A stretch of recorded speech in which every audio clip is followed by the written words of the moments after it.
औषधी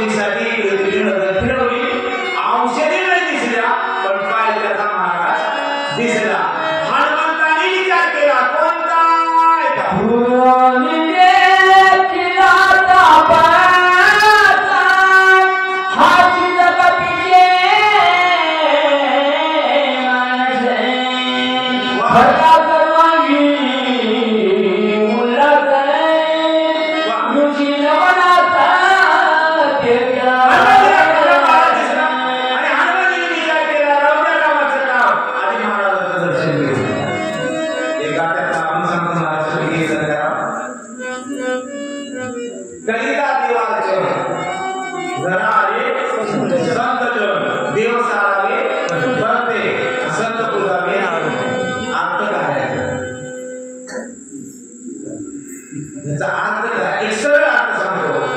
देवाची पूजा करत असताना संत दारात आले तर देवपूजा बाजूला ठेवावी आणि संताची पूजा करावी. हा खरा अर्थ नाही, हा खरा अर्थ नाही. हे लौकिक अर्थ झाला. त्याचा खरा अर्थ सांगतो. करता देवार्चन, देवाची पूजा करत करत करत तुमचा जर पुण्याचा साठा झाला, त्या साठ्याचं फळ त्या दिवशी उद्याला येईल, त्या दिवशी तुमच्याकडे महाराज संत येतील, भाग्याचा उदय तोही डोळे भाग्याचा उदय आलाय, माझ्या घराला चालता होता संत आलाय, आता देवपूजेचं काय गरज आहे? देव चालावे संत पूजावे म्हणून हनुमानाने देवाचं काम सोडलं आणि महाराजाच्या दर्शनाला खाली आले.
दुसऱ्याकडे बघत असताना फक्त गुण बघावं आणि स्वतःकडे बघत असताना दोष बघावं. आम्हाला नाही सवय लागली आहे आपल्या गाडीवर ठेवायचं झाकून, लोकांच्या घरात बघायचं. अरे जाऊ दे, त्याचं त्याला काय द्यायचं काय? तुझ्याकडे दोष का? बरोबर आहे का? मी बोललेलं चुकाच काढायचं का स्वतःच्या करा, दुसऱ्याच्या करू नका. स्वतःच्या चुका सापडलं तर जीवन आपलं सुधारतंय, लोकांच्या चुका काढून जीवन दुसऱ्याचं सुधारतंय, तुझं सुधरत. मग मनातून निर्माण असलेल्या सगळे महाराज खरे वाटतात. हे आहेत सज्जनाचं लक्षण आहे आणि त्या लक्षणामध्ये आमच्या हातमध्ये बसतात.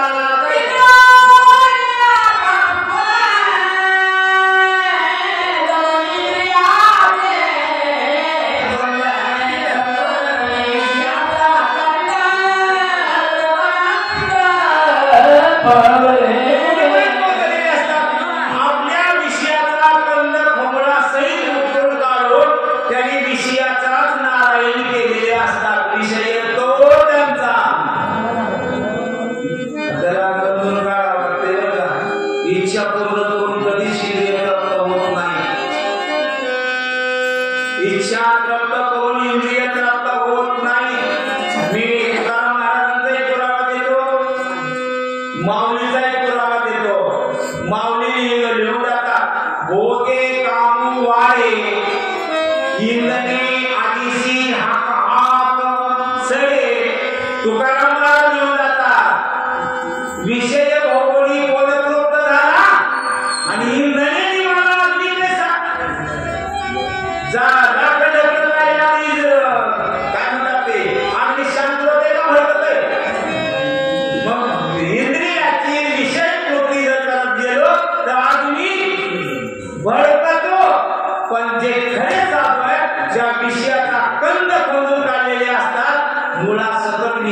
नाश केलेले असतात त्याला म्हणावं खरे साधू आणि असते साधू हनुमानजी म्हणून महाराज त्याला वाटला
दिवस करावं लागते तरी तुमच्या मनासारखं होत नाही.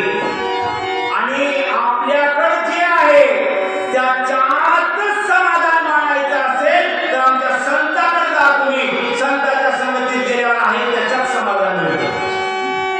मी विनोदाने बऱ्याच वेळेस सांगितलं, एखाद्याच्या घरामध्ये किलोभर सोनं आहे म्हणजे लाख रुपये भाव झालाय म्हणून त्या घरात सुख शांती नांदत असेल असं नाही.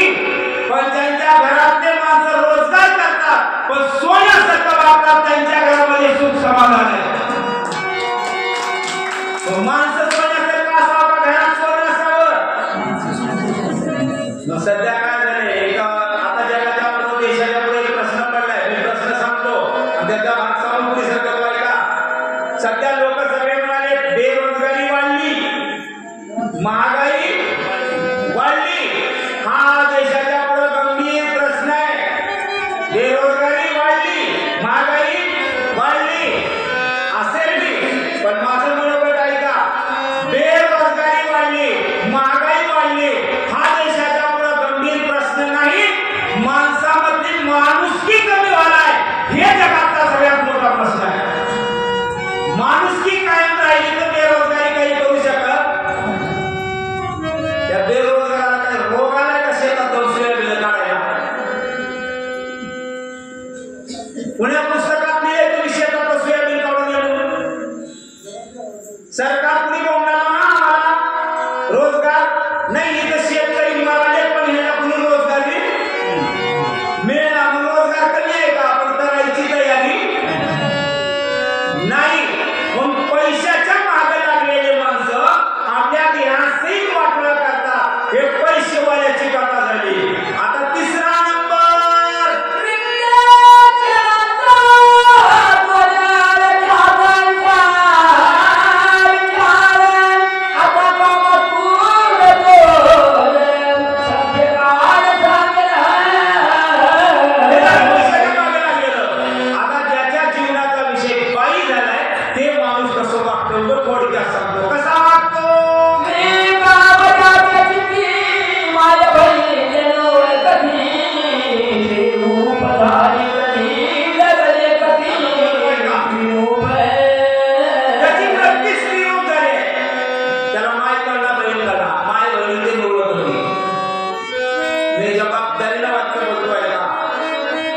ज्याची वृत्ती व्याधीची अशा माणसाच्या पुढे 80 वर्षाची म्हातारी उभा राहिली तरी त्याच्यात त्याला बाईच दिसते.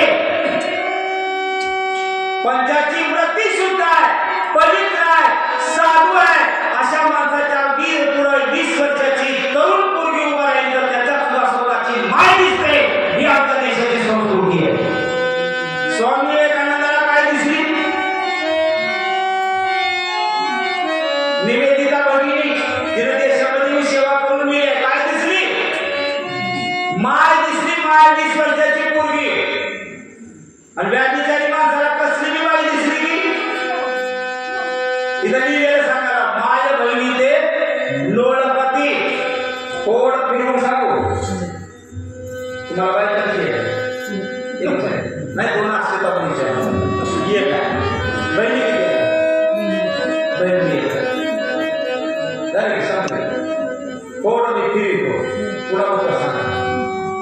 माझं म्हणणं असं आहे, तुमची एक धर्मपत्नी बाजूला काढून जेवढ्या तुमच्या वयाच्या बाया आहेत तेवढ्या तुमच्या बहिणी आहेत का हे कळालं तर माय बहिणी ती ओळखी. आणि हे ज्याला कळा मी त्याला माय बहिणी ते लोळकती. मग कसे वागतात?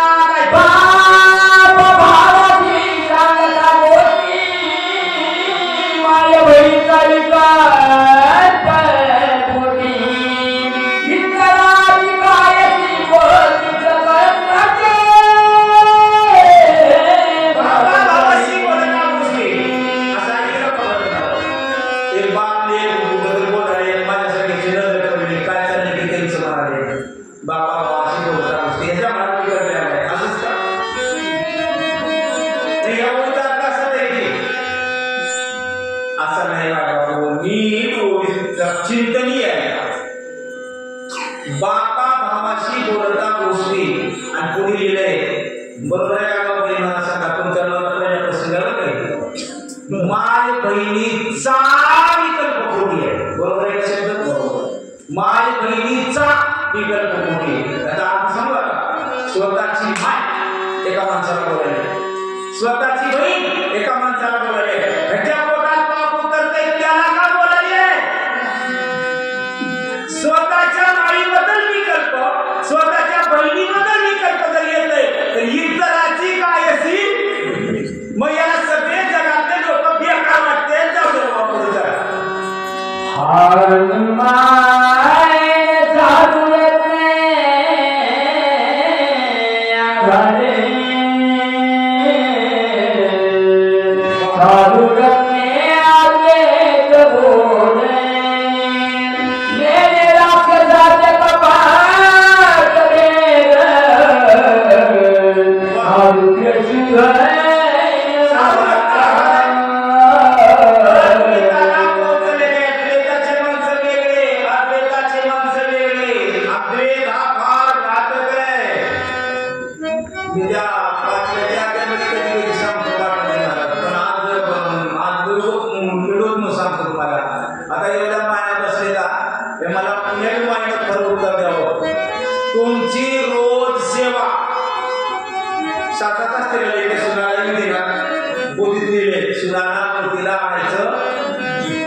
तुमची रोज सेवा लांबून करल, जवळून करल, प्रेमानं करल, नाकदोरे मोडून करल. लेख करते का पोरगी करते? आपलं लेख करते का सून करते? खरं उत्तर पाहिजे मला. लेख का सून? सून. मया कुणाची येते? हा, एवढी बैमानी काढलं की तुमचं कल्याण झालं. एवढी बैमानी काढायची, आपली सेवा करायला ना, तेच लेख आहे. निवड करण्याची सांगतात ती म्हातारी बसलेली असे. म्हाताऱ्याचा एकच विषय चालू राहते, तुझं पोरगं कसं, तुझी सून होते आमच्या इकडे तुमच्या इकडं. ते एक जण काय म्हणाले, काय तू मग पोरं होऊन ये, पोरी हो, पोरी पोचतेला. एक जण काय म्हणाले, नाही कसं विचारतं का मुका टाकताना पोरच बोली. खरंच सांगतो, ज्याला पुरी पोचतेला वाटाले त्याला पुरी पशी जाऊन बघावं आणि मग वनवासी मला सांगावं. पोचणारी पोरगी असली तरी पुसते आणि पोरगा असलं तरी पोचते. बरोबर आहे. तिसऱ्याने येऊन सांगितलं, मला दोघांचे पटना गेले. त्यांनी पोरगी राहून म्हणाले, त्यांनी पोरगा राहून म्हणाले. तिसऱ्यानं उत्तर दिलं, पोरगी बी राहावं, पोरगी बी राहू, कोणी असू बी नसो, ज्यानं स्वतःच्या सुनेला लेख करताय त्याचं जीवन सुखाचं जातंय. एवढं काम करायची तुमची जबाबदारी. सुनेला लेख बनवायला आली की एवढं प्रेम सुनेला द्या की का तिने सेवा करणार. पण सून मुंबई त्या चिडवी लागू जाते. जाऊ द्या, आमच्या हानमतामध्ये भेद नाही, अद्वैताला गेलेले म्हणून महाराज खरा वाटला आणि महाराजांचं दर्शन घ्यायला पुढे आले.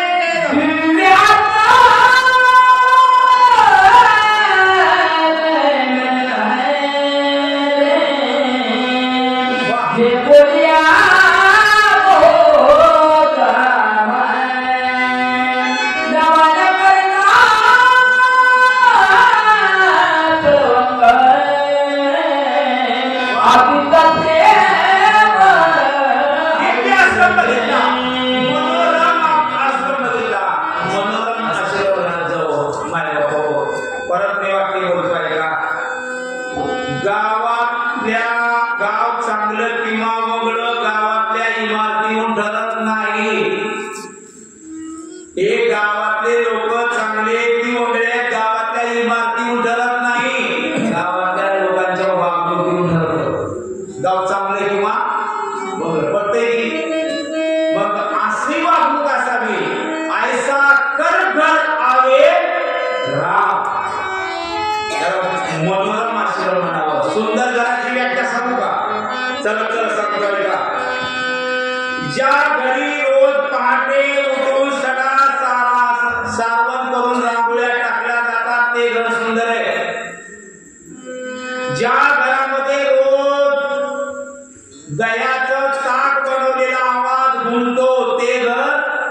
सुंदर आहे. ज्या घरामध्ये खेळणारे बागडणारे लहान लहान लेकर आहेत ते घर सुंदर आहे. ज्या घरामध्ये लेकरायला रामायणाच्या महाभारताच्या कथा सांगणारे आजी आजोबा आहेत ते घर सुंदर आहे.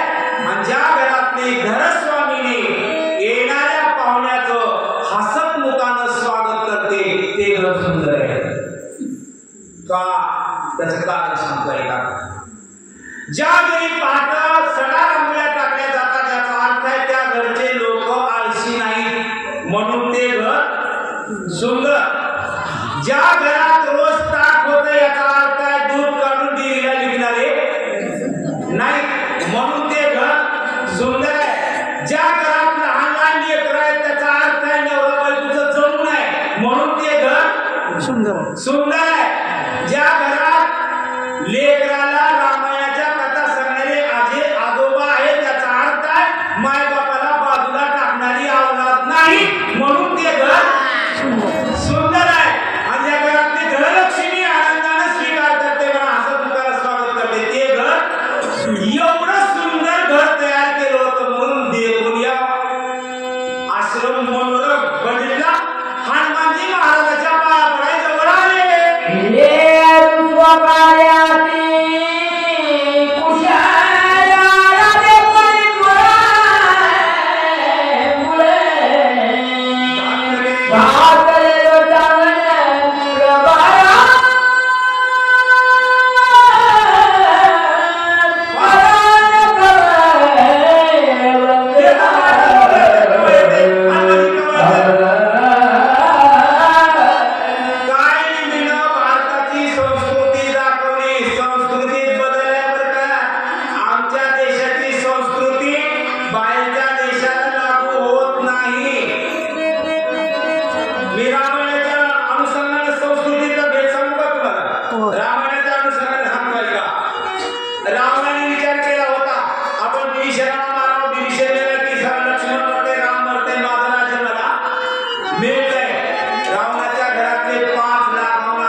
Kaya ni para de para mula mula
सहज देश त्याचा तेथे अनुभवाचा कोण पंत अनुभवाबीन भगवत झाला असेल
जवळ केल्यावर रांचं वाकरू सुद्धा जवळ येते. बरोबर आहे का? तुमच्याकडे आहे का? मन खरे आहे का कुठे? खरं असेल तर माझा तुम्हाला प्रश्न आहे. जवळ केल्यावर जर रांचे पाखरं जवळ येतात तर स्वतःचे लेकरं का दूर चालले तेवढं तुम्ही मला पुन्हा सांगा. जवळ केल्यावर रांचे पाखरं जवळ येतात. रामाने वानेर जवळ केले, त्याच्या मदतीने निघाले.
साबणाने कपडे धुतले, कपडेच निर्मळ होते का हात निर्मळ होते? मला खरं सांगा. कपडेच निर्मळ होते का हात निर्मळ होते? हात मऊ निर्मळ होते. तरी साबणाच्या संगतीत गेल्यावर कपडे धुण्यासाठी जरी हात वापरले तर हात शुद्ध होतात. तसं संतांच्या संगतीत गेल्यावर शरीर शुद्ध होते आणि मन शुद्ध होते. म्हणून सज्जनाच्या गरजा अन्न मागून घ्यावं लागतं.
पाणी पाजवलं चांगलं का म्हणलं चांगलं आणि मी जर म्हणलं तुम्हाला तुला पाणी पाजवतोच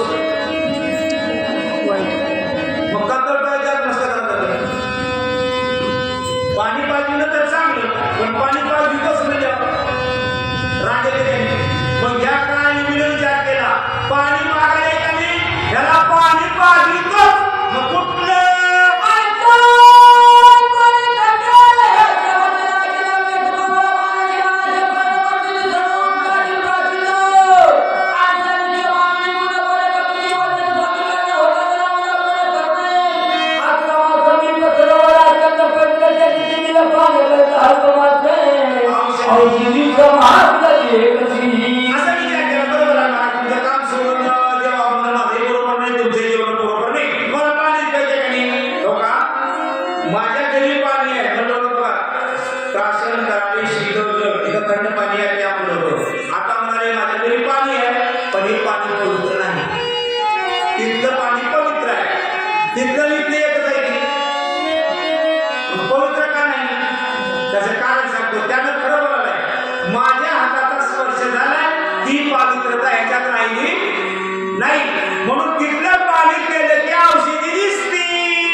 वाचणारा सांगणाऱ्याला सांगणारा पण गंमत सांगतो तुम्हाला आपल्यापेक्षा मोठ्याची आपुलकी ठेवा कधी तर तुम्ही मोठे होता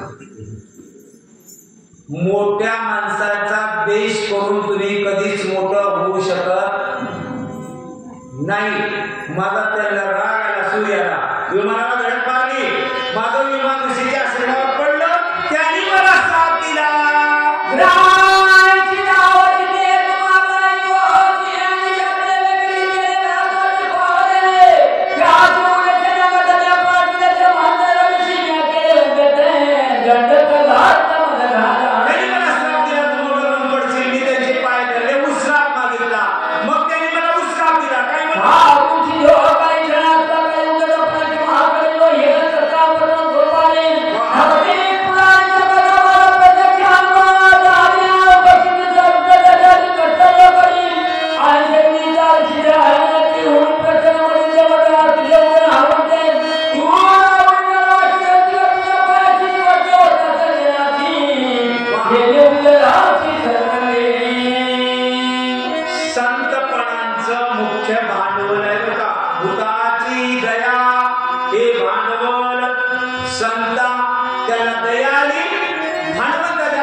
नवऱ्याला म्हणला गेलं बाई वाचली पाहिजे. सासू सासऱ्याला सांगितलं डॉक्टर असं आहे, त्यांनी म्हणले लेकरू गेलं तर चालतंय पण सुनबाई वाचली पाहिजे. तोपर्यंत तिचे मायबाप आले. त्या मायबापाला विचारलं तुमच्या लेकीच्या मनाचा प्रसंग आला, एक तर लेकरू वाचते नाही तर पोरगी वाचते. मायबाप म्हणले लेकरू गेलं तर गेलं पण पोरगी वाचली पाहिजे. डॉक्टर मध्ये गेलो, बेहोशीचं इंजेक्शन देण्याच्या आधी त्या बाईला विचारलं, बाई प्रसंगावर उभा काय, एक तर तू वाचणार आहेस नाहीतर लेकरू वाचणार आहे. त्या माईला एवढंच म्हणले, डॉक्टर साहेब माझ्या जीवाचं बरं भेटलं तर चालेल पण लेकरू वाचलं पाहिजे. त्याला म्हणावं आई. मग ती आई आपल्या तोंडातलं काढते, लेकराच्या तोंडात घालते.